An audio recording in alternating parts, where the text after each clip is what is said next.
Russell's letting people in, and you can start. Okay.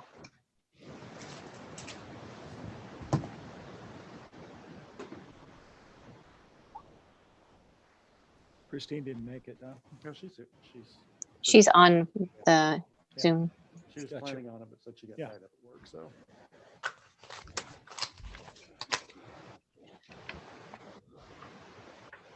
Okay, we're live. Okay, so we'll go ahead and call the meeting to order. We'll take a roll call, please. Jessica? Yes. Trustee Robinson, Here? Trustee Giroux, Here. Trustee Erbst, Here. Trustee Pomponio, Here. Trustee Billups. Okay, we'll move on to the flag salute. If everybody could please stand. And we should have a flag on the screen momentarily. There we go. I pledge allegiance to the flag of the United States of America and to the republic for which it stands, one nation, under God, indivisible, with liberty and justice for all.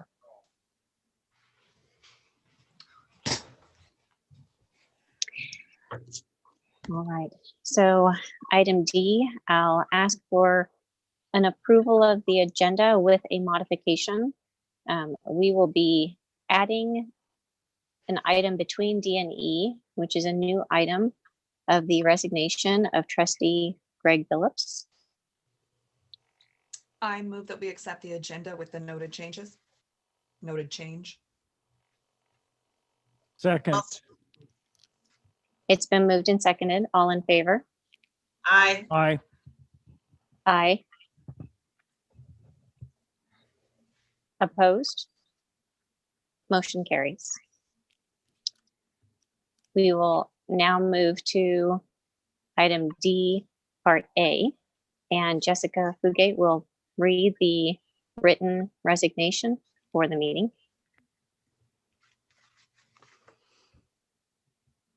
I'm getting there, sorry. No problem. Thank you.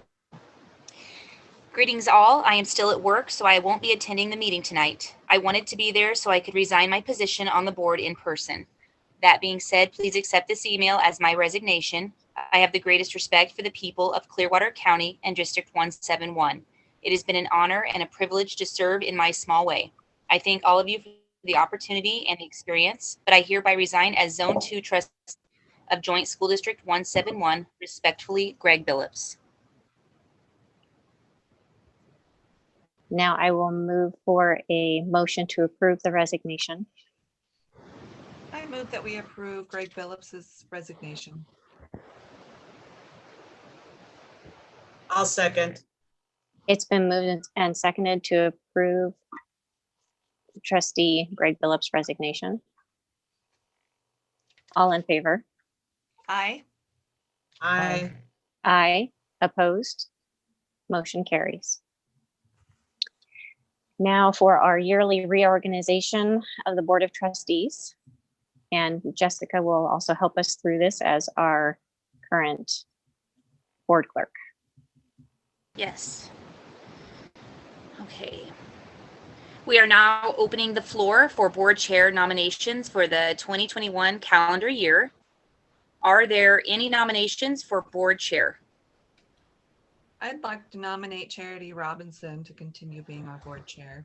She's done an excellent job and is so on top of everything. I think that we would be remiss in switching that up. I agree. Okay. I'll second that. If she'll accept it. I think that we should just vote before she has a chance. So Jessica, if you'd ask, Are there any other, perfect. sorry, No, that's Yep, just keep you're going, perfect. Jessica. Keep going. You're right. Sorry. are there any other nominations? If not, we will close the nominations. Is there anyone opposed to closing the nominations? All in favor of Charity Robinson as continuing board chair for the 2021 calendar year? Aye. Aye. Aye. I abstain. Okay. Motion has been carried for Charity Robinson to remain the board chair for the 2021 calendar year. Thank you for doing it again. Yes. Yeah. Thank Yes, we you. appreciate what you're doing. And thank you, Jessica, for Thank getting you. us through that. You've got us Yeah, through a tough year. That was done very professionally. I appreciate it. Yes, very well done. Other than that part where the other board members railroaded you into. I decided I could go kicking and screaming, but it's probably better just to be quiet, do You'll have to- professional. Like we'll just mute you. Oh, there you go. Yeah, Zoom. there you go. So Charity is- is up again. It is easier with time, so that helps. Oh, yeah. And just I feel like there's such a learning curve that you really lose some productivity time there too, that productive time when you have a new person, just Right. because they have to relearn everything. So She's just getting in her stride. exactly. All right, Charity, floor Okay. is yours again. Okay, does Jessica do the vice chair or do I do the vice Nope, chair? you take Okay. over the meeting. I'll take it over then. Okay, so I will ask for a motion for nominations of, well, I guess nominations of vice chair for 2021. Miss Pomponio is the present one, right?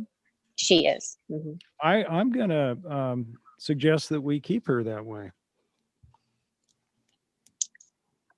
I will second that nomination. It's a dose of my own medicine. We're getting you ready for a big move here. Any other nominations for vice chair?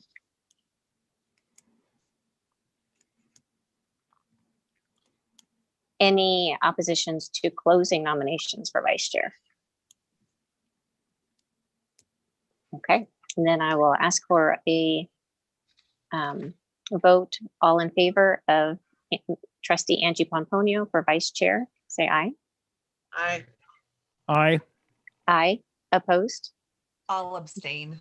Okay. Sorry, I should have let you say Oh, aye no. there. I was predicting your answer. Motion carries. Thank you. Okay. So currently we have Jessica Fugate as our board clerk. And I would recommend that we continue her as our current board clerk with the experience that she is gaining. And is there any other nomination for board clerk at this time? Any opposition to closing board clerk nominations? Then I'll ask for a vote for all in favor for Jessica Fugate for board clerk, say aye. Aye. Aye. Opposed? Motion carries.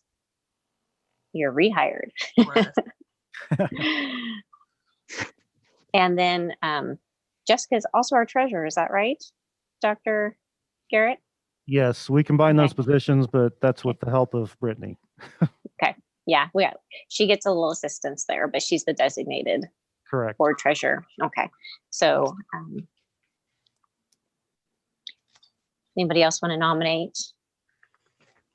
I'll nominate Jessica Fugate for the treasurer as well. Okay, I'll second. it's been nominated and seconded for Jessica Fugate for board treasurer. Any other nominations? And if there's no opposition, we will close nominations for board treasurer. I'll ask for a vote. All in favor for Jessica Fugate for board treasurer for 2021, say aye. Aye. Aye. Aye. Did you speak up, Angie? I didn't I hear you. did. I said aye. Sorry. Okay, no, it's okay. Opposed? Motion carries. Great. We did send out copies of the code of ethics for the board trustees. Hopefully everybody had a chance to review that today. And Dr. Garrett, what would be the best way to get our John Hancocks to you? So what I would suggest you guys do is just verbally agree tonight And Okay. I will, and if you guys will take the opportunity to print that off, if you don't have the link, it's right here on our agenda, the 1600. And then there's a signature page on the second portion that's showing on the screen. And if you guys would just email those to Jessica, once you sign and date those, and just email them to her, and then we'll print them off and put them in the log. That work? Sounds good. So do we want to take a roll call for agreeing to the code of ethics I until think our you- signatures can be submitted, or? I think that'd be a good idea just to agree. Yes. Okay. So would you like me to just say I'll do a roll call? For Yep, those that and we'll accept say, Board of- Okay. Trustee Robinson, aye. Trustee Giroux, Aye. Trustee Herbst, Aye. Trustee Pomponio, Aye. and Trustee Billups is absent. Mhm. So, next item is establish the signatories. Dr. Garrett, I'm trying to remember, it is you and Jessica who are signatories, is that right?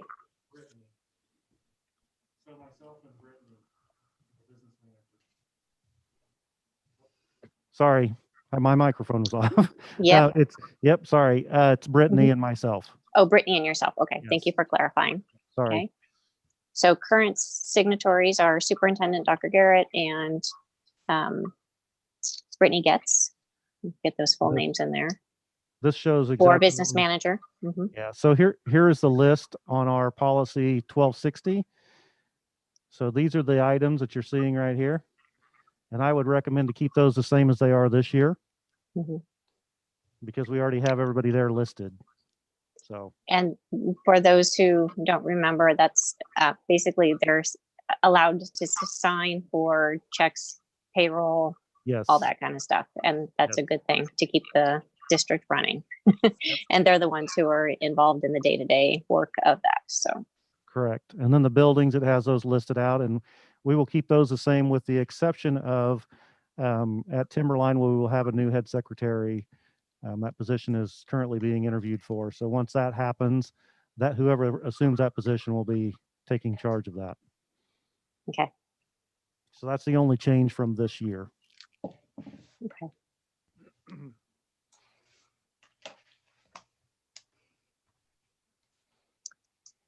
So should we vote to, or have like the consideration of a motion to continue our current signatories versus if there's any proposals for change? Does that make sense? I would recommend you keep them the same, and it'd be Right. easier that way. But if there's any changes you guys want to make, you're certainly welcome to do that. That's your And call. that would come up in the motion. Okay. Correct.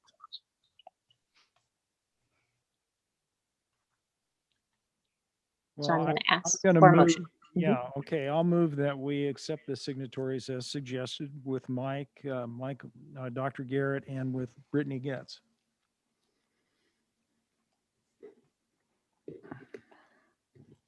I'll second.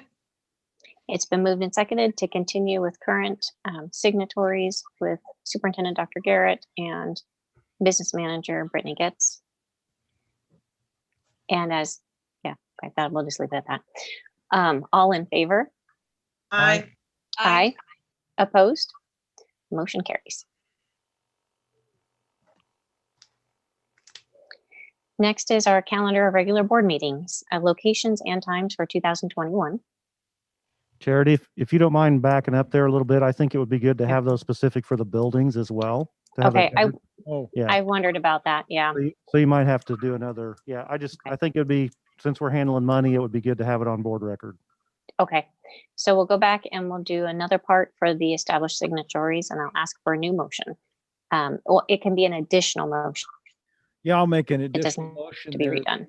that for each building that the principal, head teacher, and head secretary are signatories there.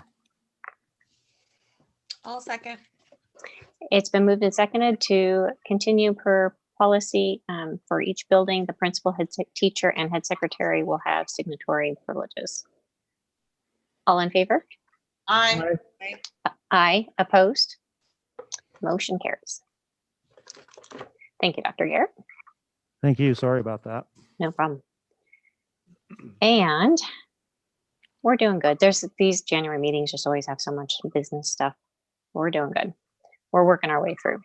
The next one is our calendar of regular board meeting locations and times. We have a proposal by Dr. Garrett.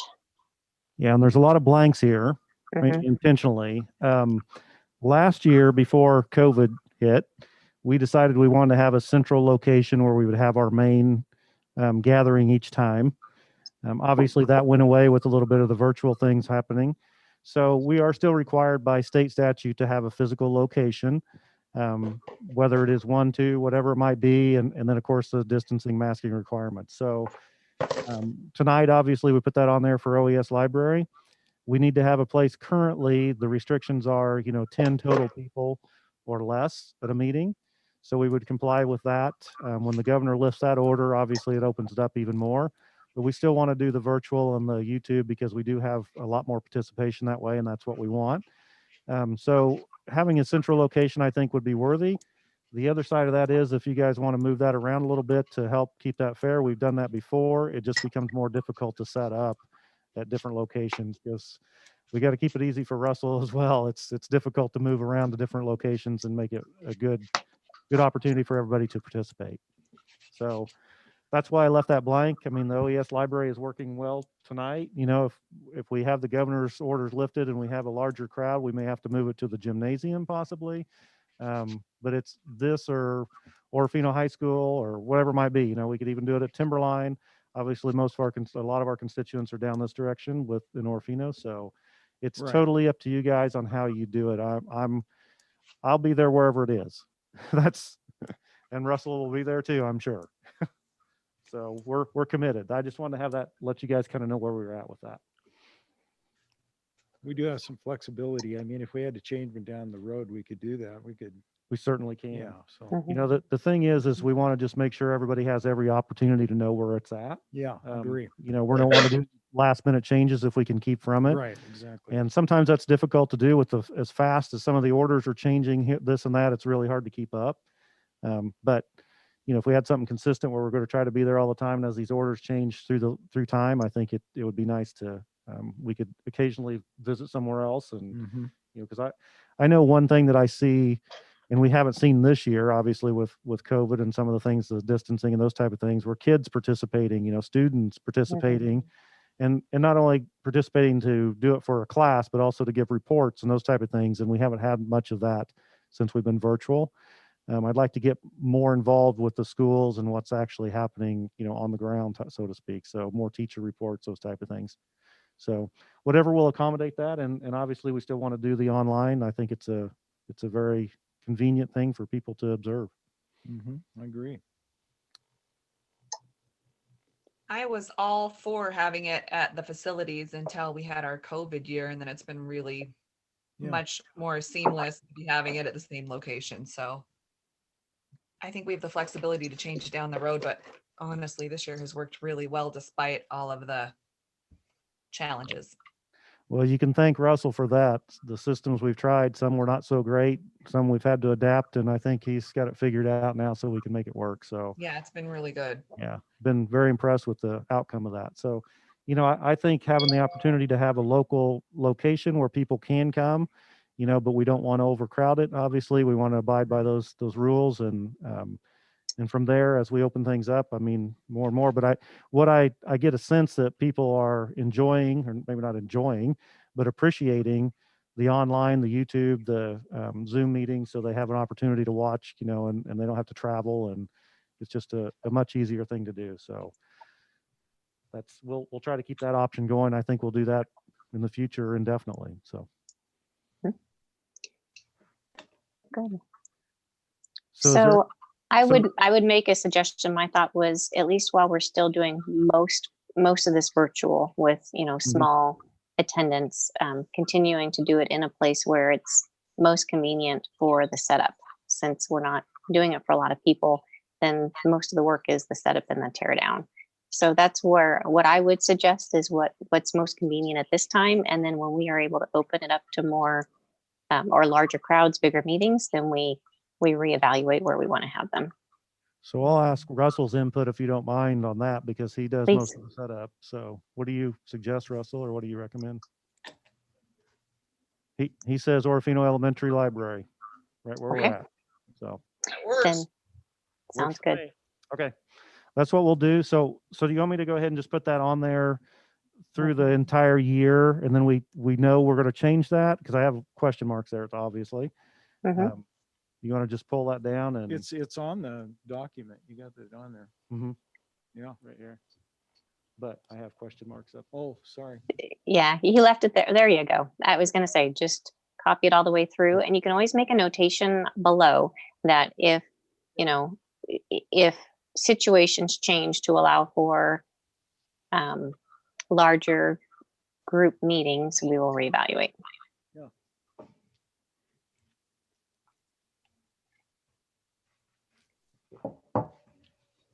Restrictions, I can't type. Yeah. Okay. That's, Okay. I just wanted to make sure, that's kind of where I was at. I just wanted to make sure you guys had input on that. That was where we needed to be. So if you'll take note, the February meeting is kind of like the January meeting, moved back to the 22nd because of the holiday on the 15th. There's no school. So it's a month basically from now. And then as we get up through December, I meant to look at that again, but I think our calendar, we're actually out the week before that. And I think we tried to do that the week prior. Let me take a look at that.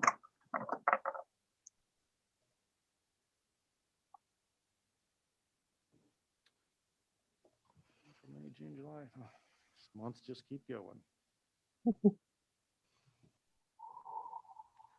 So then that would have a December 13th meeting day.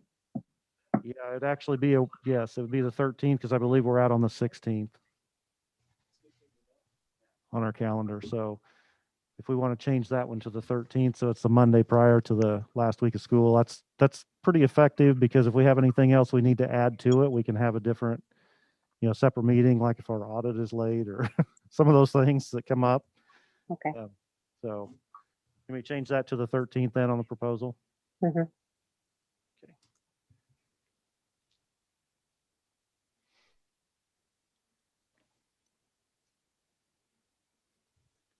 And the rest of them on there, just to be clear, is the third Monday of each month. Mhm. Yeah, Russell was just saying we've got a total of 34 people watching the meeting right now. Yeah. Good. With YouTube and with Zoom. So that's pretty successful, I think. Yep. That's good. Yeah, some of these virtual things have been awesome. Yeah. Some get tiring though. Your eyes start bugging it. So if we're ready, I'll ask for a motion to approve the current calendar of regular board meetings, locations, and times. I'll move that we accept the calendar with the meeting dates and locations and time as written. I'll second. So it's been moved and seconded to approve the calendar of regular board meetings, locations, and times for 2021. Any further discussion? All in favor? Aye. Aye. Aye. Opposed? Motion carries. Yay. So the next item is the agenda and notice posting locations, which it has been these locations for a while Yep. now. We Yep. have physical postings as well as internet postings and radio, paper. Yep. Do we feel like people are able to find us? I think the Skyward and sending them out, with the Clearwater Tribune and putting it on KL, I think all of those media sources are getting people to it.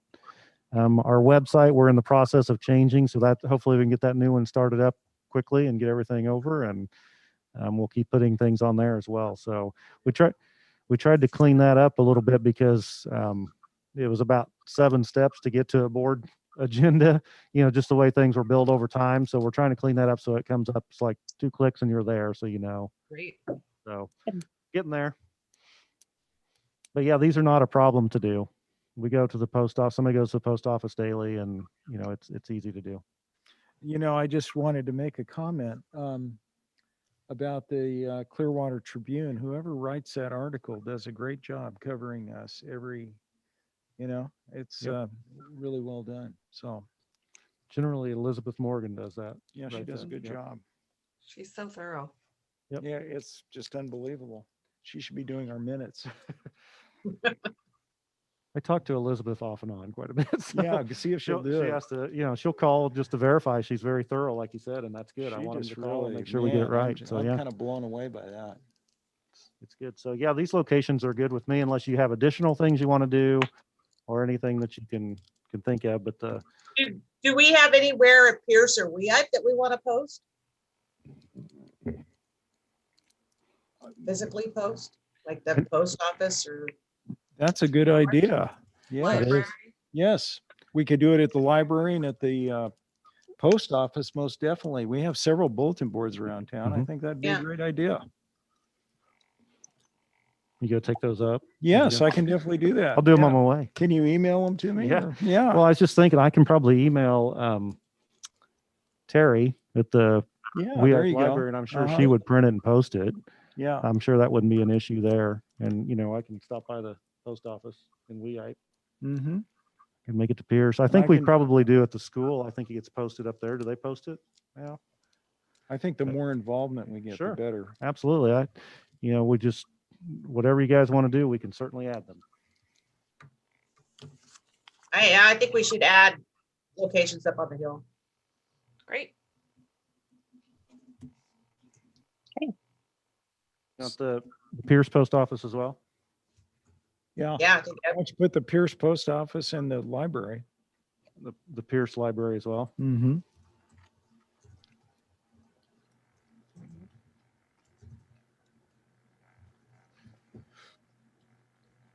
Is that good? that's perfect. Sounds great. You want one on your front door? Sure. Okay, I'll slide one under your front door as I come. We don't need to make Between it the official. library and post Yeah. office, I can just slide it right through Well, there. there you go. Yeah. It's perfect. Right. Got to laugh a little Okay. bit. No, definitely. Yes, that's Absolutely. definitely true.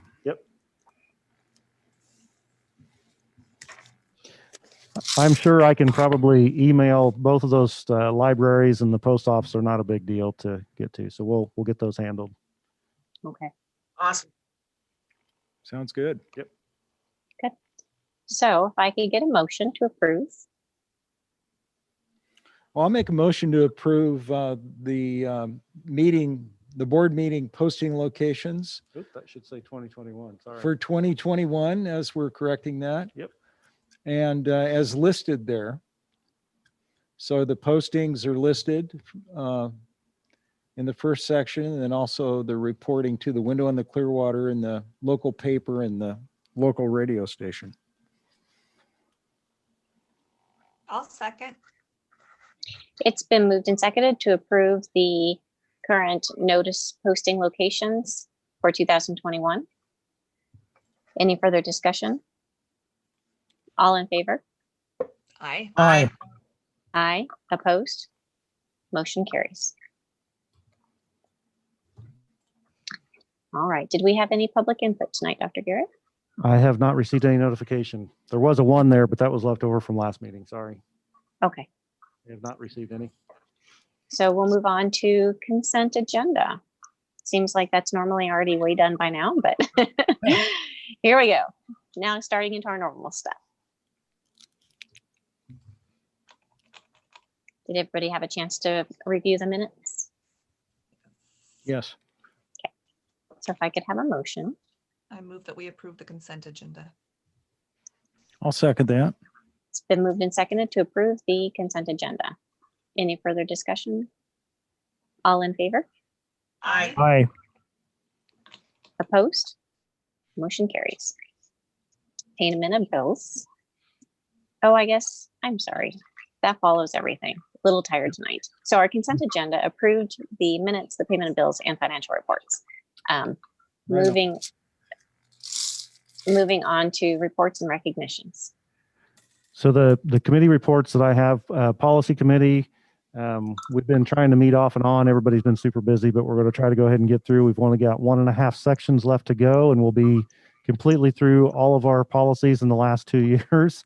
Of course, there's some changes and updates that come quarterly, and we'll continue to feed those to you, but it'll be much easier to manage once we get through that. So kudos to that group who has just been hanging in there and doing some pretty tough work. And we're to the point where we're really involving some of the experts in the field. So for example, if we're doing our wellness committee, we have Amber involved, we have Carmen involved, so they have their input on those sections, and transportation. I mean, it's been good. It's been a really good process. So helps everybody recognize that and understand the policies and why and where they come from and all that. So that's good. The second part of that, superintendent advisory, I met with the group last week. We only had about 4 or 5 people on there, 4, I believe. So a small group, again, people busy, trying to make that happen, and just with a lot of the changes happening. We had some really good discussions, a lot of good questions.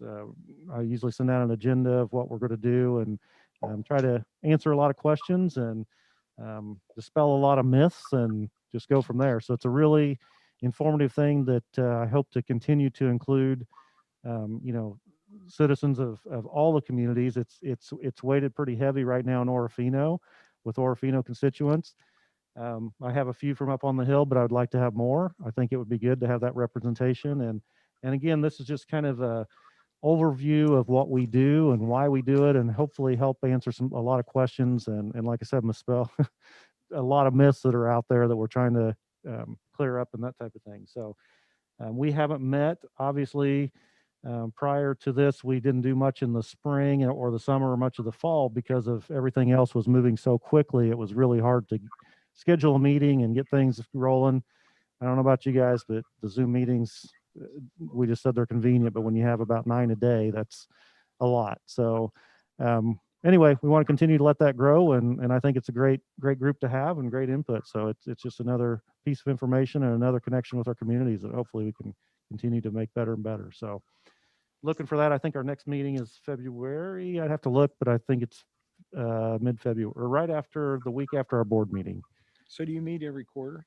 Originally, we started out trying to meet every quarter. We ended up meeting a little bit more often than that. Okay. And then when Yeah. COVID hit, we missed Yeah. for a long period of Right. time. So Just like quarterly is a great time to start. We're actually doing about monthly right now, every 5 to 6 weeks, if we, at the latest or the farthest apart. But Mhm. yeah, and I've tried to get enough people together that we can always have some there, because I know everybody has obligations. And that's one of the things I'm like, okay, if I can have 15 or 20 people, you get 7 or 8 to show up, that's great. Mhm. And then maybe the next time, different 7 or 8, Sure. some of them overlap. So it's been a good experience overall. So very positive support, very good stuff. So hopefully we continue to do that, and we'll just continue to make that one grow. That's a good idea. It wasn't really a good idea during the COVID. It was a little tougher to handle for sure. Nothing was a good idea during COVID. Right.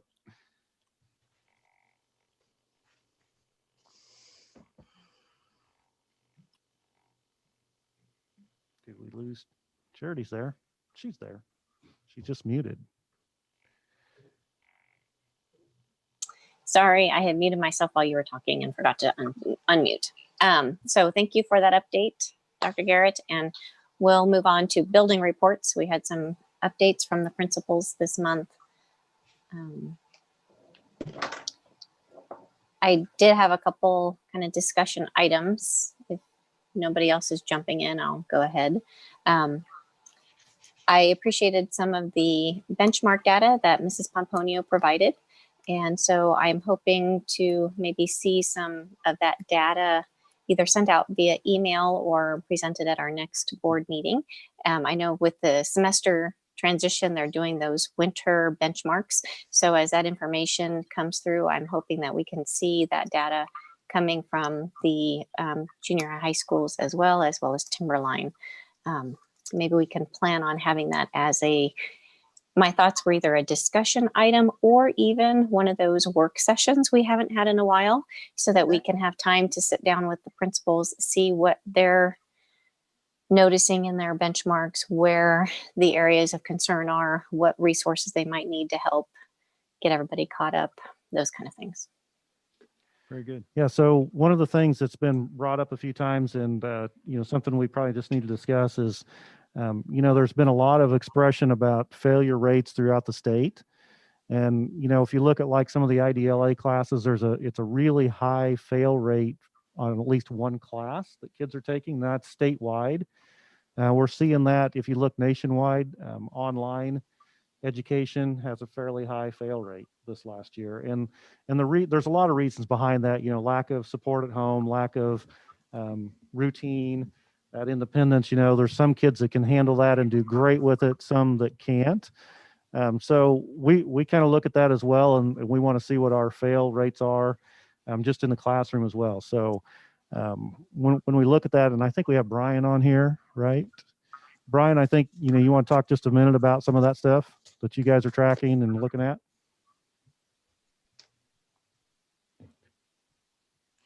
If we can get him on. Oh. Let him unmute. There he is. Can you hear me? Yep. Okay. I don't know what you said in the last there, kind of kicked me out, then brought me back in, but it sounded like you're talking about failure rates. Yeah. Yeah, so we just, our teachers just finalized their grades here. And right now, ours is not higher than we'd seen, and actually has the similar trend as it would have had on a typical school year. And what I look at is not just the entire 7 through 12, I look at specific grade levels. And then what I do is I dive deeper into content areas and look at specific failure rates for those content areas. But the ours, I'll just share the percentage of what it is right now. So we had students who failed one or more class was 11% of the total population. So out of 350 kids, 11% of them failed one or more classes. What Dr. Garrett talked about with the IDLA classes, that's not overly surprising to me, because if you talk to individuals like IDLA and all the online learning platforms, if they don't have a very structured academic support mechanism while they're engaged in that online platform, they do tend to have a high failure rate in those classes. One of the things we have here is a learning lab for those students who are taking IDLA. So we have a much higher success rate with our students in IDLA classes who are taking them here in our learning lab with an adult alongside them to help prompt them and to keep them moving on the classes. But students who may have elected to just go online and not come to face-to-face school, we are seeing a very high fail rate statewide. And we are also getting some of those students back this semester who chose to do that within our school district. Thanks, Brian. I appreciate that. Mr. Hunter, I see you're on here. You want to give her a little bit on yours as well, just as a comparison, or as a, not as a comparison, but just as an update?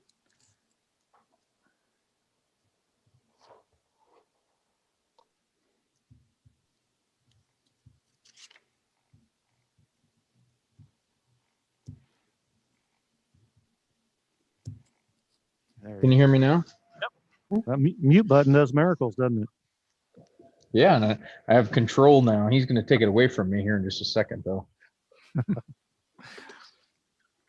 I can't. Can you see my face? Mm-hmm. Just want to make sure you weren't looking at my feet like last time. It's interesting that we had almost the exact same success rate that Brian mentioned. We were 90% of the classes attempted were passed. So I looked at the total number of Fs versus the total number of classes attempted, and it's approximately 90%, and that was based on second quarter.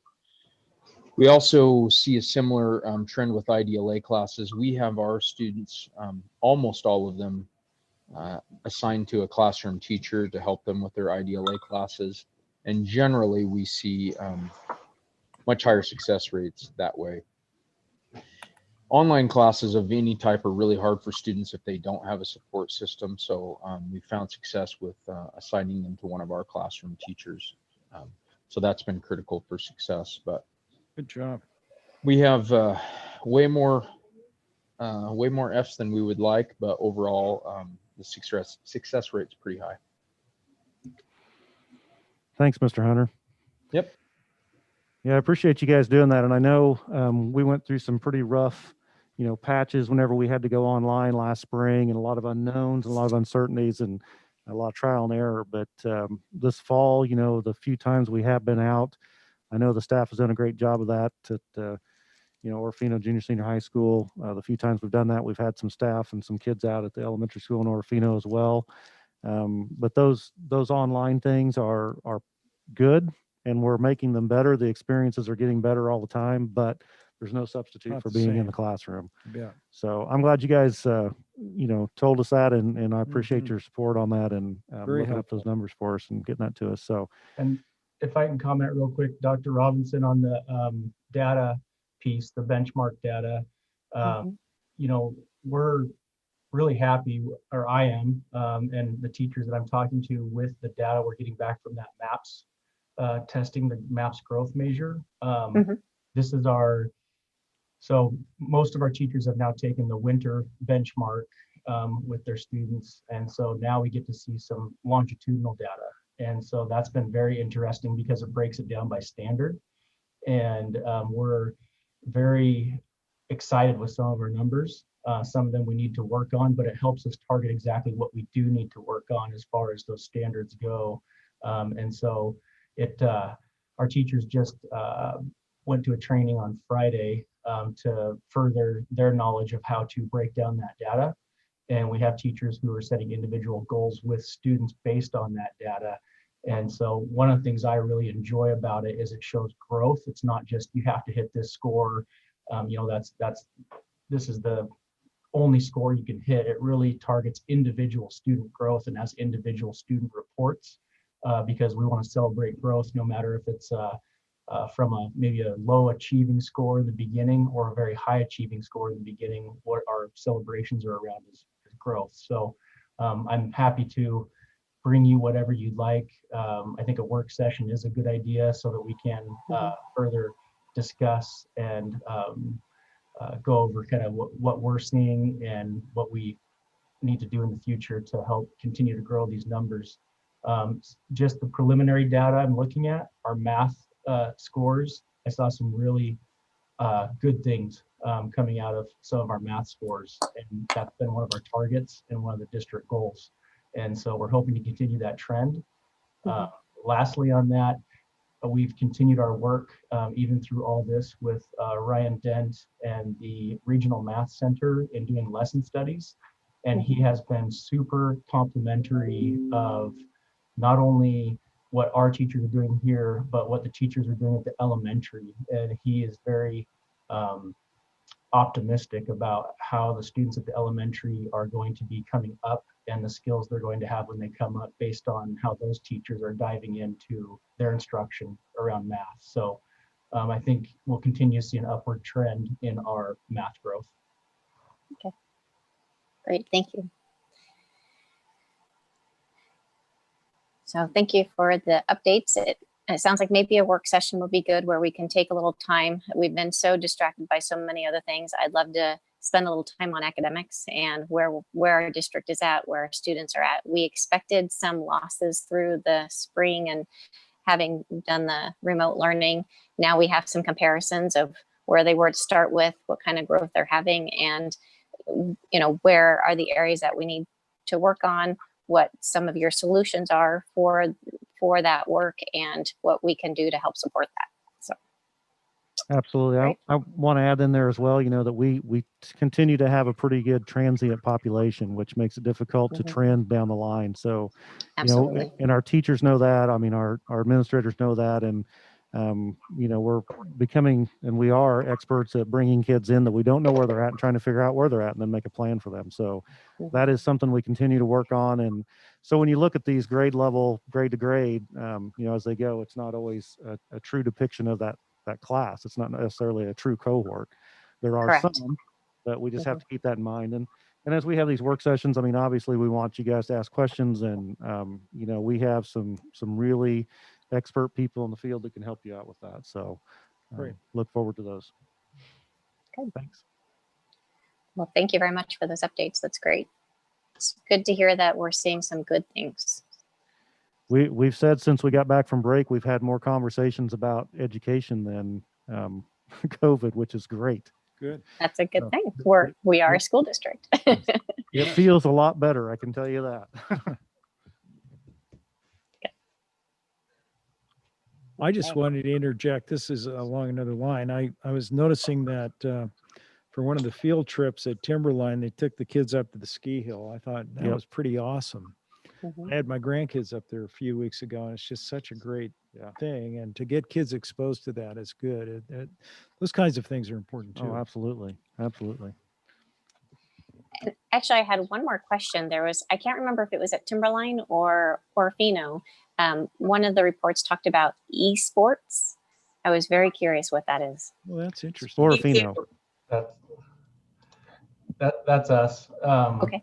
Yeah, so it's something we're trying to get off the ground. Mrs. McKinney, Lindsay McKinney is really spearheading that. Our goal is to provide an extracurricular opportunity for some of our students who maybe traditionally aren't involved in athletics. Some of them might want to do both, but it is a sanctioned event, and so a sanctioned sport. There are some other schools in Idaho currently doing it, and we would still have standards for that. So grades, behavior, everything else that comes along with every other activity that we do. And the kids are really excited about it, the ones who are interested in doing it.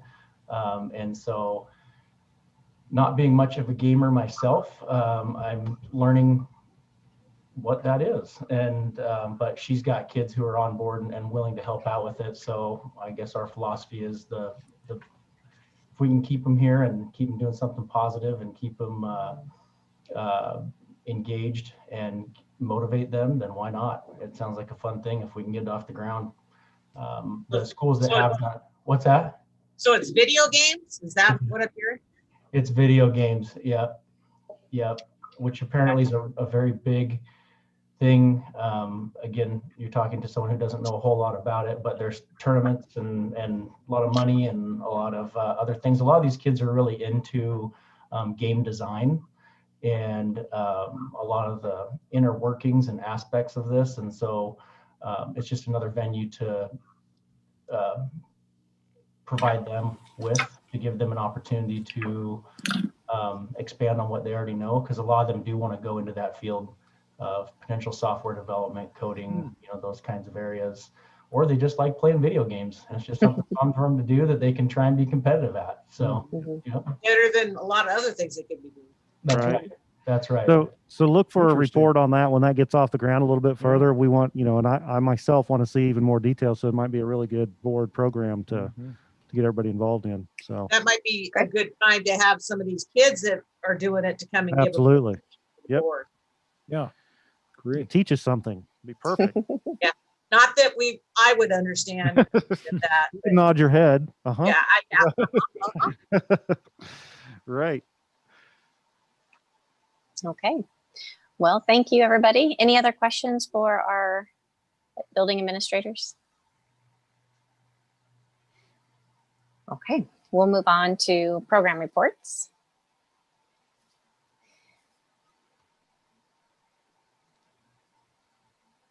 I was glad to see we get to continue with the free breakfast and lunch.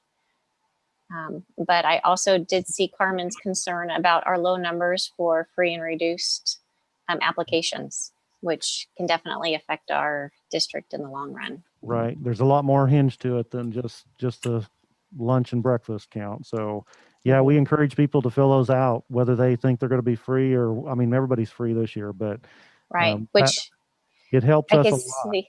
I could see how that could Yeah. be the stumbling block for getting people to sign up, because before they needed to sign up so their kids could get free food. Now Right. they can get free food whether they sign up or not. Yep. Is there any incentive that we could provide to help parents sign up? We've talked about a lot of different things, and yeah, we can certainly create an incentive, and whether it's monetary or gift card, whatever, we can do those things. Or paying towards a lunch bill, in the future, whatever it might be, we can create something. And Carmen and I have talked about that a lot, and it's just a matter of finding the right thing that'll get people to do that.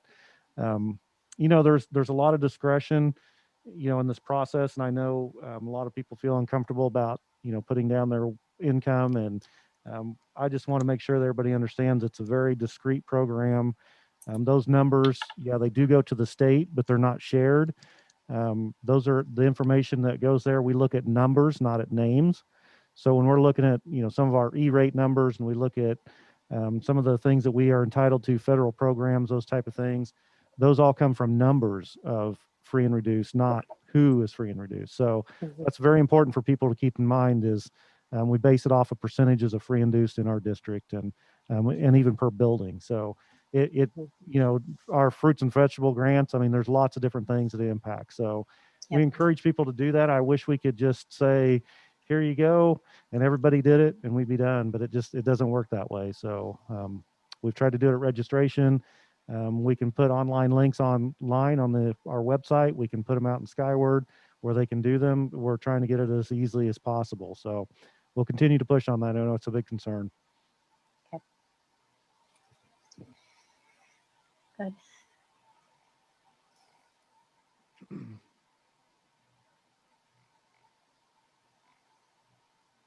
Any other questions or comments?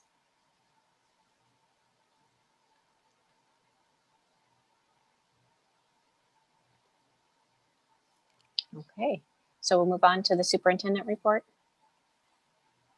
And a lot of this, I think we've already touched on, but we'll go through it, and where it fits, it fits. So some of these things all tie together. So one of the things that is a big topic right now is the budget. Of course, the legislators back in session, so we're watching that very closely. So some of the items that we're looking at, and I'll just put this as, it's a lot more complicated than this, but I'll put it as simple as possible, even for me to understand. So basically what they're saying is they're wanting to pass a bill, and the governor's proposed a budget that says we're going to put all of our employees back to where they should be this year, funded from the state. So basically what we did last year, a little history on that, we didn't give anybody any raises this year in this district.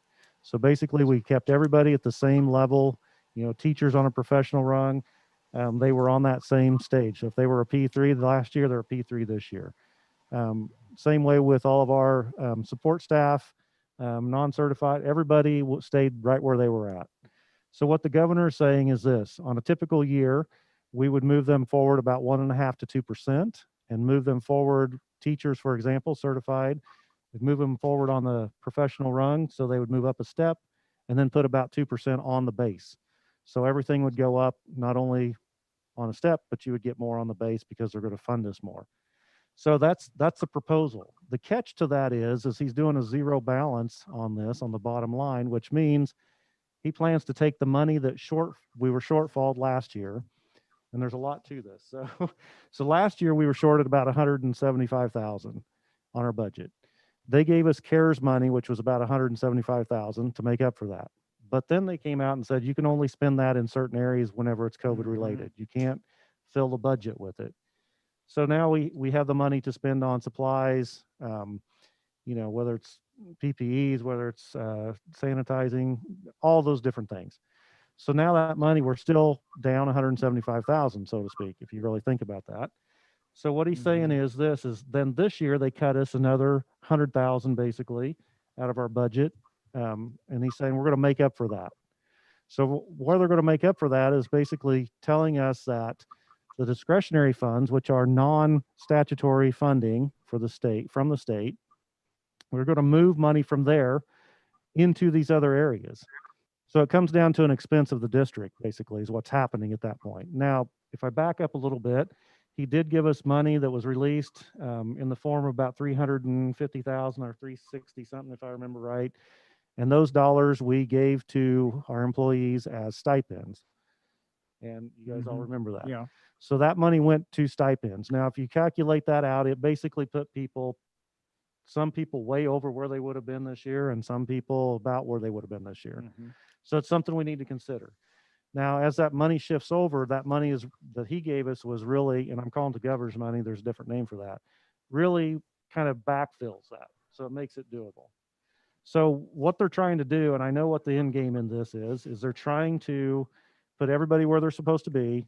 And then next year, the budget for next year, they're going to try to move everybody up to where they're supposed to be next year, which makes perfect sense. So let me give you an example. If somebody was a P3, let's say a teacher was a P3 last year, they're a P3 this year, they should have actually been a P4 this year if everything went right, and a P5 next year. And with the way he's trying to fill that in, it would make them a P4 for the rest of this year and a P5 for next year. So basically, we're trying to get everybody back on track. I understand completely what's happening. In the meantime, there was more money came from the federal government. Our share of that money at this point is $842,000. Big dollars for us from the feds.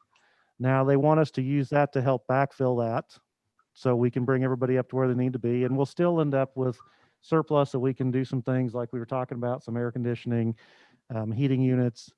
We're going to do quite a few I want to go all hands-free faucets and fixtures in our toilets, the lights in the bathrooms, those type of things. So we get caught up with some of these fundamental things that are a one-shot hit with it.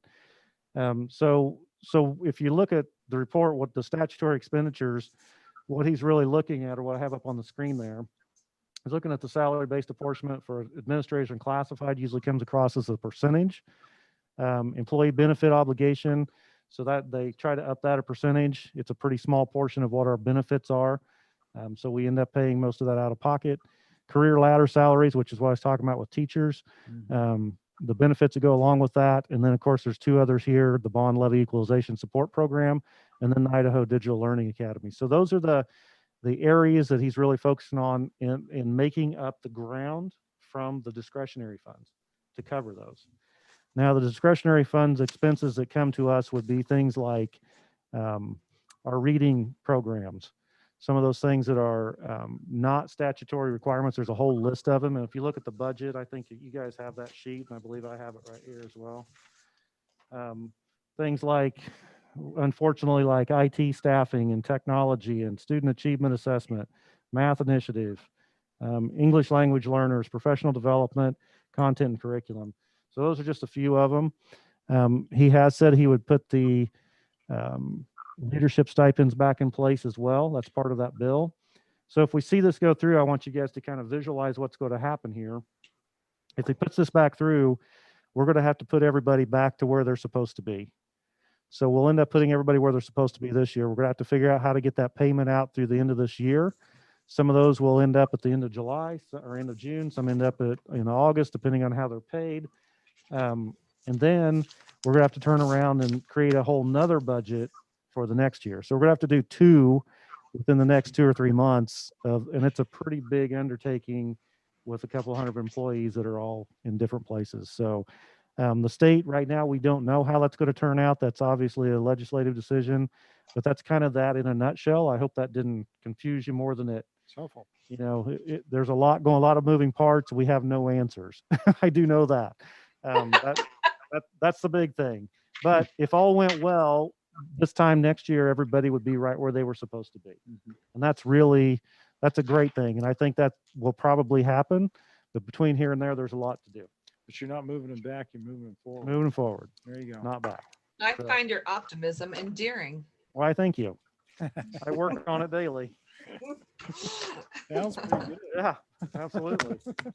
Listen, I'm just excited. I think that we chose well to bonus our employees with those stipends. I do too. I do too. I have no regrets with that. That's really good show of faith. And I think Yep. just already going into negotiations, like the tone of our meetings, absolutely. our relationship and the negotiations group have Yep. not suffered at all as a result of anything that's happened this year. And I think that in and of itself for it to just be Yep. status quo relationship wise with employees seems like a massive success to me in the last year we've had.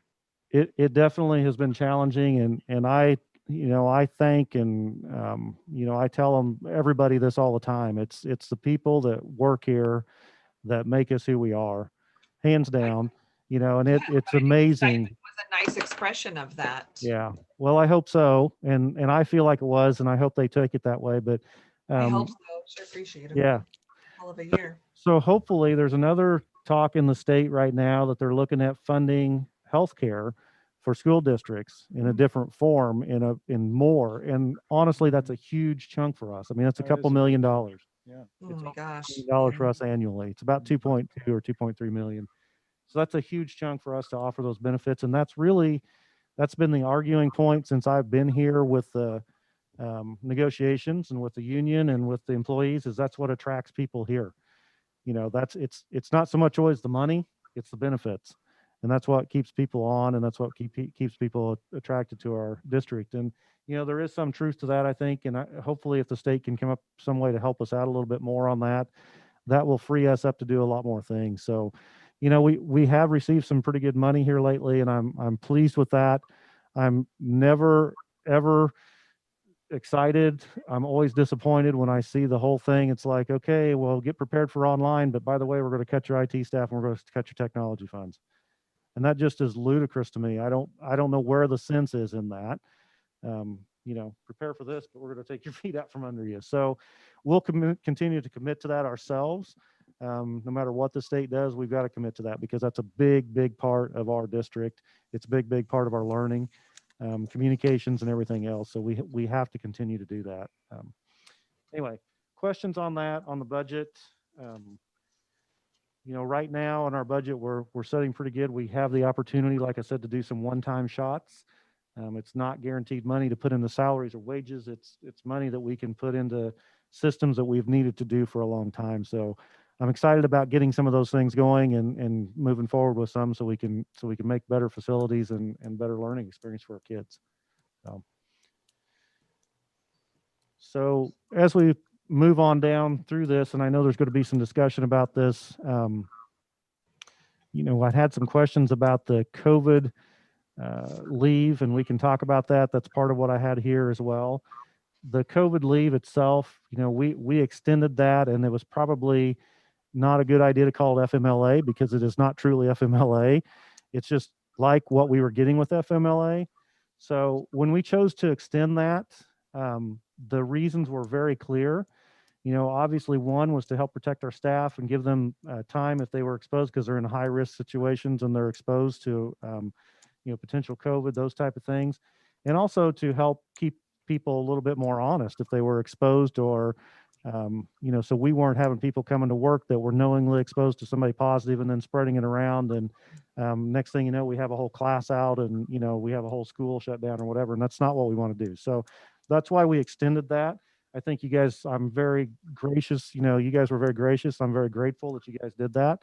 Looking down the line, the coordination between that and the vaccine, the combination of that, the only relationship with that, and I've had a lot of people say, well, you know what, you're saying you're going to take away the COVID leave, if you don't get the vaccination or whatever. And that's not the intent of that whatsoever.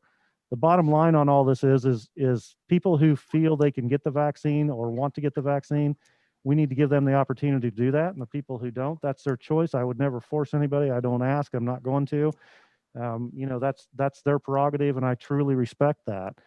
Once we get the chance for the vaccine to be administered, and then a couple weeks after that, then we have to take another look at that and see if this is a benefit we want to continue or not. But my recommendation would be to continue that until 2 weeks after the last person who decides to get it in these rounds gets it. But again, it's a great benefit. I think I had somebody ask me what it costs us to do that. Really what it costs us is a sub. And the problem is finding subs, finding enough subs, but the expense is there, of course.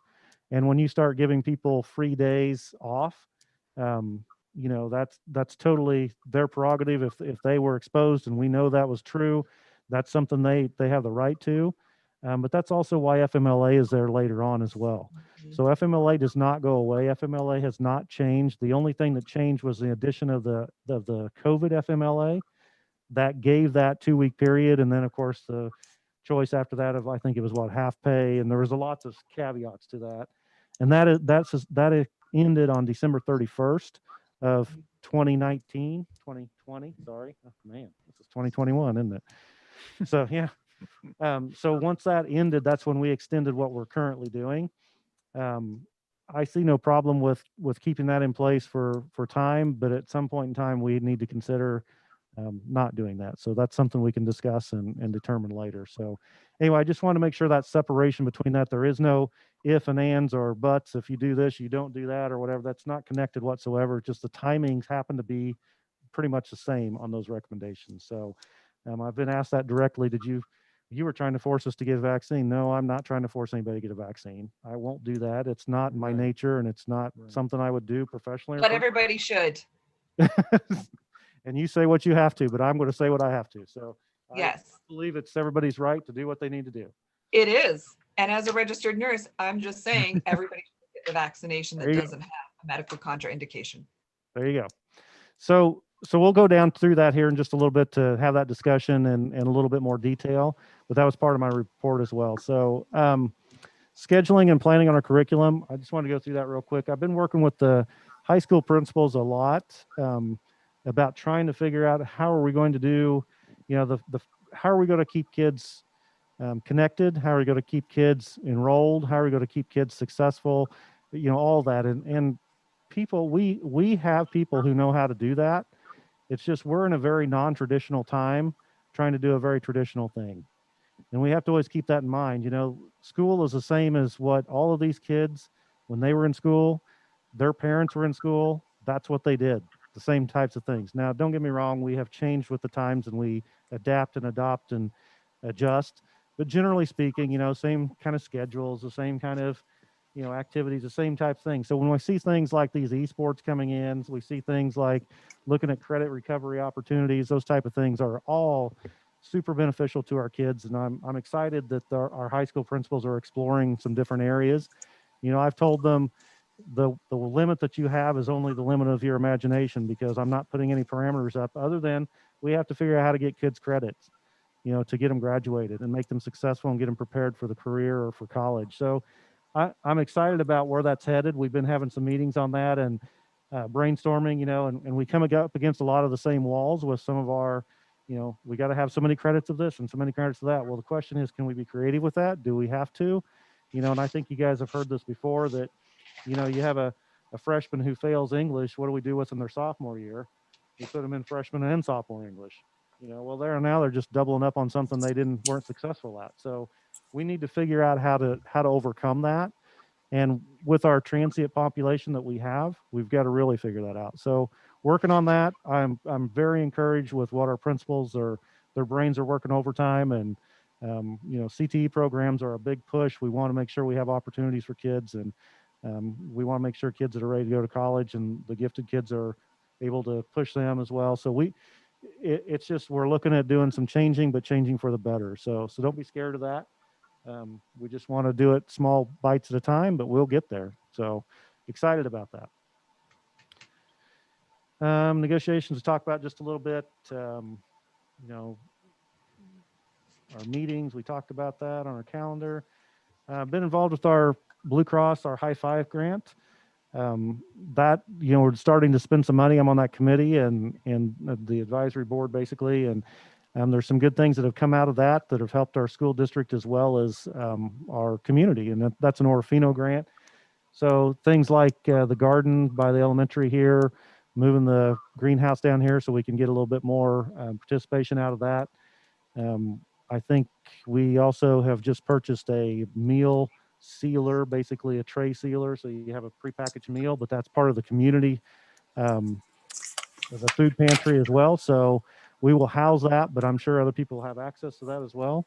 So there's just been a lot of things come out of that. They're looking at doing a lot of different things for our kids. And the focus on that is youth, healthy and healthy lifestyles. So That's got to do with food and exercise and lots of other things. So there's some really cool things going on in there. It's been a great process and a really, really cool opportunity. And there's some money there that the community's going to benefit from. So working with the Sheriff's Department on hiring an SRO for our schools next year. We found that having that presence in our schools has been beneficial. We're working with Chris Getz on that. Our half of that, we would look at budgeting about $30,000 for our half of that, and that would service all of our schools. So we would work on, obviously want to focus a little bit more on high schools right now, just trying to keep things corralled in, and then we'll start working down into elementary to start doing more programs with the younger kids. So that's a exciting time to partner with our law enforcement as well, and I'm pleased that we can do that. So I'm happy that's coming forward. And I think that's about it. Our enrollment, I don't know if you guys had seen that, but we're down 56, I believe is what it Saw is that. from last year Mhm. at this time, but we're up 15 from this time last month. So what we're seeing is this semester since break, we're seeing an increase in our enrollment. And I think our next one will see, pretty significant increase. And that's pretty typical. Talking to the principals, especially the high school principals, again, kind of goes back to a lot of that online learning. A lot of the kids are not being quite as successful as I thought they would be and wanting to get back face to face. So I think we'll see that enrollment increase, and I think we'll be back about where we were last year by the end of this year. So that's encouraging. There's also tied in with that in the legislature right now, they're looking at enrollment based versus attendance rate as far as our funding. Your ADA. Yep. Versus our ADA. So that's encouraging as well. I think it's not going to hurt us. It's not going to help us a lot. We're kind of in the middle of the road. So I think it'll kind of be about the same, but it'll take a lot of pressure off of our attendance and a lot of our transient population as well. So we will continue to work to get kids in school and keep kids in school. So, and last thing on there for everybody that's listening and everybody here, we need bus drivers. We're down on bus drivers. Somebody wants a part-time job, talk to Ben Jenkins. He'll get it figured out for you. So had to do my little plug there. I told him I'd plug everywhere I go. So there you go. There you go, Ben. What's up, buddy? Hey, are you gonna eat any more salad?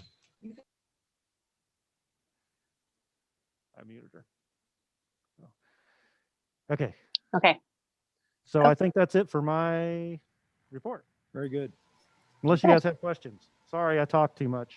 Oh, thank No, you. that was a good update. Very, It's very- nice to see a lot more going on right now, other than just COVID again. Yep, absolutely. All right. So if you're done, we'll go ahead and move on to our discussion, which some of it's already been discussed. Some of it still needs to be discussed. Sure. So first item, your operational plan. Yes. So I have talked a little bit about that. The latest update that we have from the governor's office on activities is 40% capacity. This is a general part of it. 40% capacity. It includes band, student body, cheer, and of course, parents and, fans, grandparents, whatever it might be. So looking at that, last Saturday, I guess we got that information on Thursday late. On Friday, I asked the ADs and principals to put that together. They did a great job of putting that together for Saturday at Orofino. We held the game on Saturday, and the crowd that was there, very respectful. I had multiple compliments about how it was enforced and how the crowd was very supportive, and just lots of positives. So, I had one negative, and they wondered why we didn't go with the 40%. So the reason for that was when we went through the calculations, and I have those spreadsheets, I had each principal and AD basically from each building, each gym, I wanted them to go measure 18-inch per seat, see what our actual building code. If you look at our gym, this is something that everybody needs to keep in mind too. When you look at our gyms, when you look at the number on the wall also includes seating on the floor. So if we're having an event like graduation or whatever it might be. So I wanted to see actual seating space. Again, we have to include the players and the fans and the band and those type of things. So when we do that, and we came up with the calculation at Orofino, taking the band, taking the student body out, taking the cheer, taking some of those things out was just about the same as 4 students per player with the number of players we had. So it came out within just like a couple of people. So we said the first day, let's go ahead and see what this looks like. We can control, we know how many people are coming in. We've got this handled, and it turned out great. So since then we're saying 40%, and it's the same thing basically, but that gives us a little more variance whenever the other team doesn't bring very many fans. So that'll give us a little bit more, and we'll just keep track as they come in. So we have that magic number, knowing how many student body, but we wanted to make sure we had room for student body. And that was one of the most important things, and absolutely the fans important. But we wanted to get our student body involved as well. They've been kind of, they've been depleted of that or deprived of that for the whole year, basically. So we wanted to get them involved even more. So it's going to be a good thing. So just ironically, or not ironically, but both the bleachers at Orofino and at Timberline are just within very few people of the same capacity. So we're working with the same thing now. At Timberline, fewer players, fewer from the opposing teams, playing smaller schools generally. That 40% won't be a problem at all. I don't foresee the 40% being a problem at Orofino either. So, and the thing that I even sent this email back, a mask is a pretty small price to pay, I guess, to be able to come in and see a game like that. It's pretty easy to do. So, and I think we're all kind of getting accustomed to that. So we appreciate everybody's support on that. And, it turned out great. And like I said, I had lots of compliments, the people that were there. So thanks to Kathleen Tatweiler and Brian Lee for making that happen that quickly and that efficiently and effectively. So appreciate that. And you guys can see the updated, the OJSHS and the Timberline schools are updated. And basically I had them use the same, because of some of the same criteria that's in the governor's order. And then we just changed basically the attendance. So you guys have seen that, I'm sure. So questions on that, comments, or any other discussion, I guess? I guess my one request is just to clarify that even though the governor's order says that masking, if unable to maintain 6-foot distancing, that is different and unique for our district, that we are requiring masks. Yes. Even despite distancing. Yes. I just wanted to clarify that. Yep. And I've had some comments from some people, saying that we're doing it more strict than other schools and this and that. But, we have a pretty deep scar from the beginning of school when things went kind of awry at Orofino with us having to close there a couple times. And I don't want to do that again. And that's, are we cautious, overly cautious? Maybe. But I think it's a pretty easy thing to say, you can come in and wear a mask and have that many people in there. I'm very, very hopeful, and our community has been very supportive of that overall. That it's just been good. Do what we got to do to support the kids, and that's what it's all about. I was just gonna put in a plug for realizing that, hey, this is a pretty big privilege to be able to allow this many fans to come to the events. And if we don't do the right thing, we're not going to be able to continue it because the school's going to be closed down and the kids won't even be able to play because they'll be quarantined. So by doing the right thing, we can keep them playing, we can keep participating. And if you think about what's going on in the rest of the country, even professional sports, basketball and football, they've limited their capacity to 10%. So this is really quite a privilege to be able to extend it as much as the governor has allowed.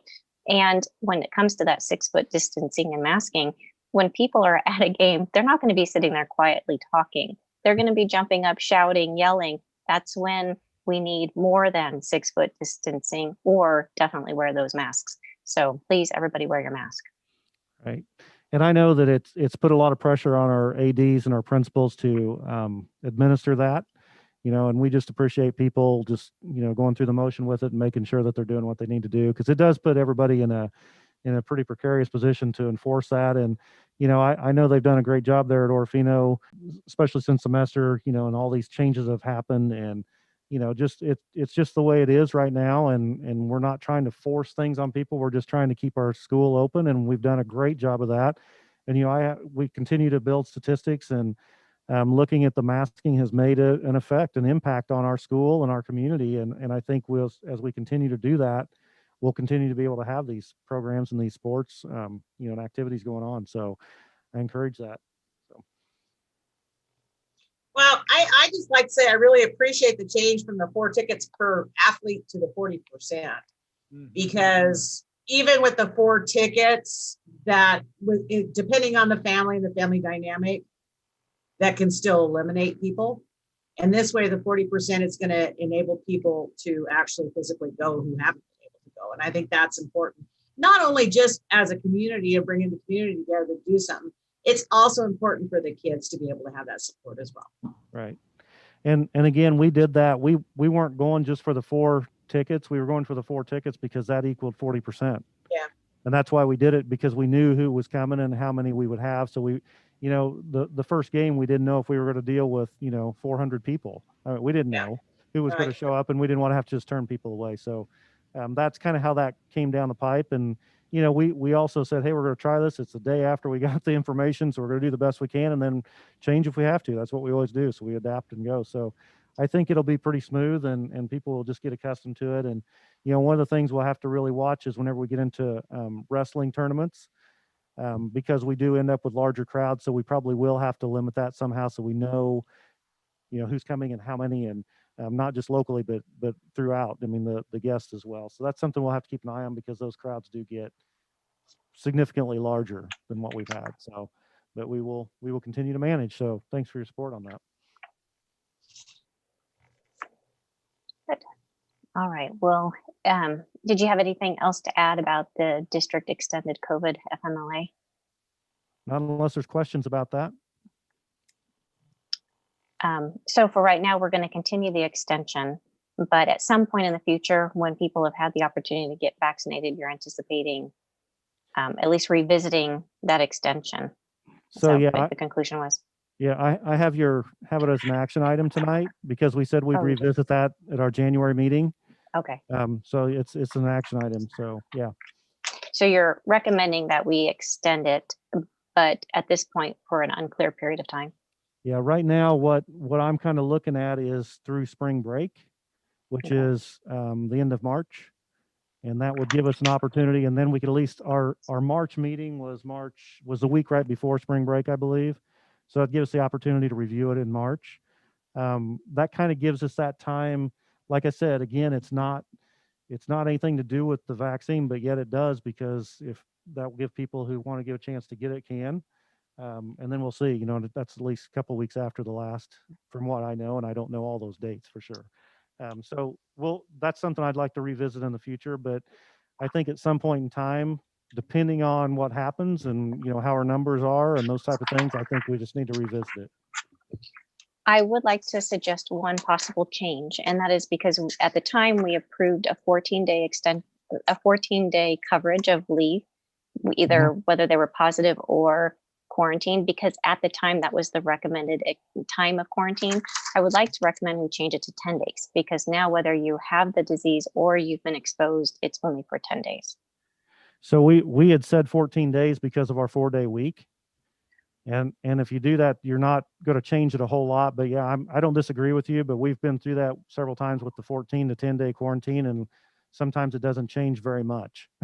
It might be, depending on whenever you are diagnosed or whatever exposed, that will change from there, but it's not a big difference. But I don't disagree. Well, I suppose if you were diagnosed on a Thursday, somebody could actually come back a whole week earlier if it was only 10 days instead of 14. Right. Yes. Does that make sense? Yep. That's the extreme on the other end of it. But yes, that's absolutely correct. Yep. It seems like most of our exposure cases we find out on Mondays or Tuesdays, which kind of makes sense. Because we're masking at school, so it's not considered that. So yeah. So would you feel like you'd rather stick with the 14-day or the 10-day? I think the 10-day is fine. I think what we've been seeing with the changes in the quarantine, because it has changed since we implemented that. As far as the recommendation has been shorter now. Yeah. Yep. And we'll soon be getting I haven't seen them officially yet from the CDC on the quarantine for people who have had the vaccine and what the recommendation is after that. I've seen some suggestions on it, but I haven't seen the official. I don't know if anybody else has seen that yet or not. But I believe it was going to be very similar to if you did not have the vaccine. I mean, yeah. Right. So if you're exposed, you would I think the situation, it depended on masking, and obviously if you're sick or showing symptoms, those type of things. So, and the financials we talked about, and I know, sorry, I don't mean to run you along here, but the 2021 meeting calendar location, we already did that up above, so we don't need to do it down below. Right. Nope. So action item number 1 can be strike through on that one. Right. Yeah. Okay, it's already been done. Yep. We did that Okay, up there. so it sounds like we're ready to go ahead and move on to the action items. Number 2. Yeah. So the operational plan, what I'm going to recommend to you guys is we continue masking across the district and revisit that in March at our March meeting. And the reason, the support behind that is we're seeing significant numbers drop. And I know people get antsy and want to get away from the masks. And believe me, I do too. I'm sitting here wearing one right now. So, I mean, we all do, but we know it's working. We know it's keeping us in school, and that is number 1. And we've got a really pretty solid stretch right here. We used to, call this is the tough part of the year where there isn't hardly any breaks, and it's all go, go, go, go, go. And it's wintertime, and not a lot of daylight and cold weather and everything else. So it's our time to have the kids in school. And I think keeping them in school is super important. That's number 1. That's why we're making gains, is because we have kids in school. That's my recommendation. Continue with the masking till the end of, until spring break. I think what did we say that meeting was, the actual meeting date? The March meeting should be the 22nd. Is that what we had on here? It's March 15th. It's March 15th, I believe.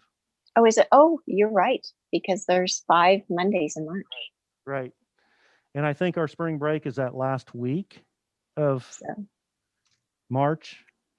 So the whatever that is. So spring break would start on March 26th. I believe that is correct. Mm-hmm. No. Yes. Yeah. I was looking on the week of the 29th, but yes, the week of the 29th is spring break. Mm-hmm. Yeah. So Friday the 26th.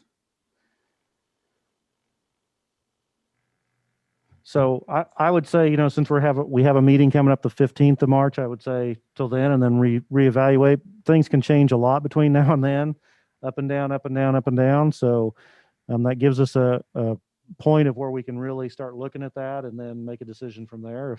But if you want to go right through spring break, we certainly can. Oh, that sounds good. But I think it would just be prudent to have a meeting and have the discussion again. I appreciate you guys having these discussions. It's a lot going on for sure. And everything else, what we've been doing, I think it's people are kind of get accustomed to it. And then of course the thing that's continually changing is our spectators at athletic events. And, whenever the governor changes phases from phase 2, if he goes back to phase 3 before long, we'll make adjustments as well. And of course, we'll have a meeting in February in the meantime. And so anyway, we'll just kind of keep consistent with, or not kind of, we will keep consistent with what's going on with the guidelines. And if CDC comes out with something that's majorly different, we'll adjust as well. So. Okay. So do we have anybody willing to make a motion? Well, I can do that. I would move that we continue with our operational plan with required masking through our March 15th meeting. I'll second. So it's been moved and seconded to continue our current operational plan of masking throughout the school district until the school board meeting scheduled for March 15th. Any further discussion? Are we including the athletic plan in this too for the sporting events? Yeah, so the new athletic plan did not require board approval this time. They took that out like we had to last time. So we'll just continue. We'll continue with the best operational plan we can. And, as we'll change as we go. And, again, like what I did with that one, I shot you guys a quick email and just kind of got a That worked fine. yay or nay. Yeah, that's fine. I was just clarifying. Yep. Nope. Absolutely. Okay, so any other discussion? So all in favor? Aye. Aye. Aye. Opposed? Motion carries. Then the district COVID leave. Yeah, and this is what we were talking about, and I agree with you, recommend moving that to 10 days instead of 14, and then after 10 days, the same as what we said, requires a doctor's note for extended, and then we'll consider those case by case. We currently have that in our language right now. It's just that we have 14 days instead of 10. Mhm.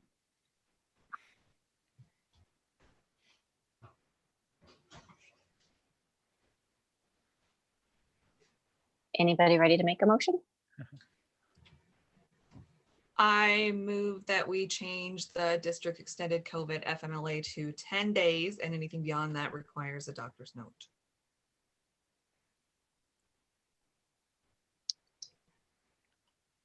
Do we have a second?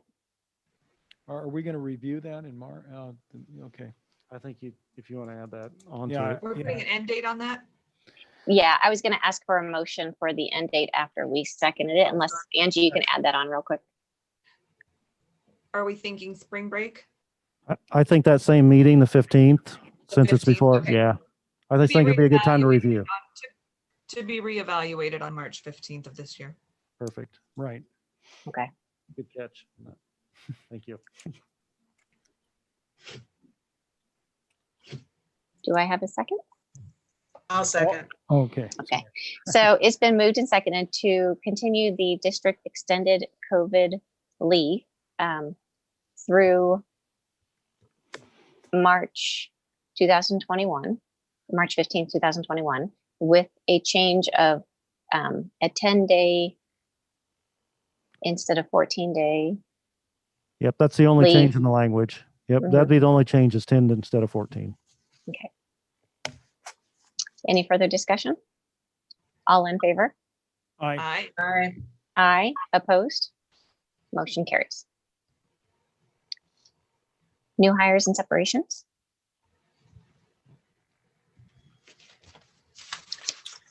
Let's see, not very much this time.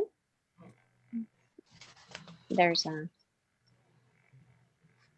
anybody ready to make a motion? I move that we approve the new hire as listed and recognize the separations and retirements. A second. It's been moved and seconded to accept the new hire to approve the new hire and accept the separations and retirements. Any further discussion? All in favor? Aye. Aye. Aye. Opposed? Motion carries. So we will next be going into the executive session, but I'd like to take a minute first to do board member input in front of the live streaming, because once we go into executive session, we're actually going to end this meeting, go into an executive meeting, which is separate. We will have our executive discussion. We will come back into the live meeting to adjourn the meeting, but there's not going to be any action taken after the executive session. Now, the thing I wanted to bring up for board member input is regarding our current board position vacancy. And Dr. Garrett, please correct me if I'm wrong, and I haven't looked this up, but my memory serves that within 30 days, we need to appoint a new board member in that zone. And we accept, I guess, what would you call it? Applications for that position. And during the next board meeting, which this should work because I think it would be 28 days away, we would interview and then decide on who that replacement would be. Do we need a Is that letter? correct? How that goes? Yeah, it's It's a letter letter of of intent. yeah, a letter of interest. Yeah. So you're making the declaration. We've already made the declaration, or you guys have of the. So I've put it up on the screen so everybody can see that. Uh-huh. Right. Receive applications from any qualified person seeking to fill a position.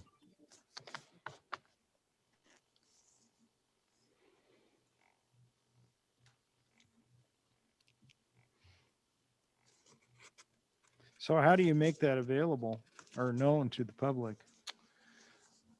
Or do you have somebody in mind possibly? So basically during an open meeting like this, it's been stated now, so it'll go out like in the minutes of the paper as well. So we've Okay. made that notice. Mhm. Is this so- something we should post? You don't have to, I don't think you do post. It just says it be declared I vacant. see. Yeah. Right. But we could if we wanted to. It's not usually customary because it's not a like paid job. position. Yeah. Yeah. Right. We can't post for it because it's Right. not, it's Right. not a paid position. Not And it's a employee. political position. It's not a school district position. Correct. So we just have to leave it to the notice that will be done through the newspaper, Yeah. Uh-huh. the radio spot. Yep. And then, of course, this is, small town word of mouth. Hopefully Oh, yeah. that will help. I'm sure it's That's already it, known. yeah. Probably already have an application in my email. Yeah. And I was gonna clarify, it's within 30 days from within that zone. And then if there's no qualified applicants now, it does need to be a qualified person that is appointed by the board. If we don't find anybody at the next board meeting, then we can do it again each month up until 90 days. It doesn't have to be that at that next meeting if we don't find any qualified persons. Does that make sense? Yes. So, and then if it goes past 90 days, we can actually take anybody from within the District. county, the district. I It doesn't Yeah. have to just be from that Doesn't have zone. to be the zone. I got you. Mhm. Correct. Okay. And then after 120, it goes to the commissioners. State. The commissioners get a point. Oh, I see. Yeah. That's what it says. Okay, so that'll be added to next month's meeting. All right. And that's why I wanted to take a minute to talk about it openly so people would understand how the process works and they can get to work on finding us a new trustee. So for future reference, that's policy 1140. If anybody asked you where to find that on our website, it's 1140 and it has the details. So if anybody asks. Okay, so at this point, I'm going to need a motion to adjourn to executive session pursuant Idaho Code 74-2061 A and B. I move that we move into executive session pursuant to Idaho Code 74-2061 and B. A second. It's been moved and seconded to adjourn to executive session, not adjourn, sorry, to move to executive To move. session. Wishful thinking, okay. Move to executive session. All in favor? I Aye, opposed, motion carries. I'm trying to remember, roll call has to be done at this point, sorry. Yes. Yes. Jessica, could you please do roll call? Yes, no problem. Trustee Robinson, Yes. Trustee Giroux, Yes. Trustee Erbst, Yes.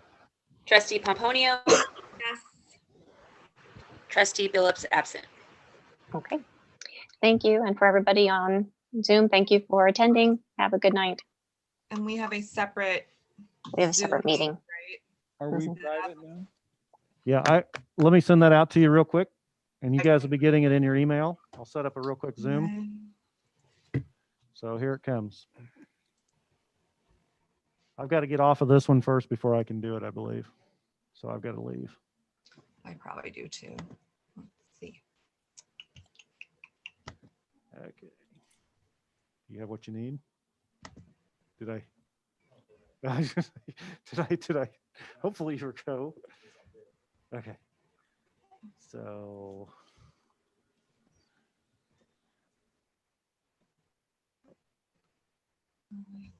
To leave.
There they are.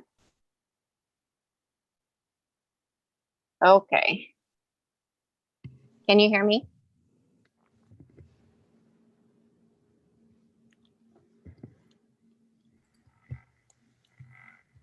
Are you ready? Oh, I can hear you Oh, now. we can't hear her. Is there a reason? Again. Can you? Hang on just a second. Hang on just a second here. So. Okay, try that again. Can you hear me now? Yeah. Okay. Yes, So sir. can we adjourn our meeting? Yes. you are. Okay. Everybody have a good night. Safe travels. All right. Okay. Thank you. Thank you Bye. all. Thanks a lot, Charity. See you next Monday. Yep, see ya. Bye-bye. Okay. Okay. Okay. She said next Monday we're just doing that.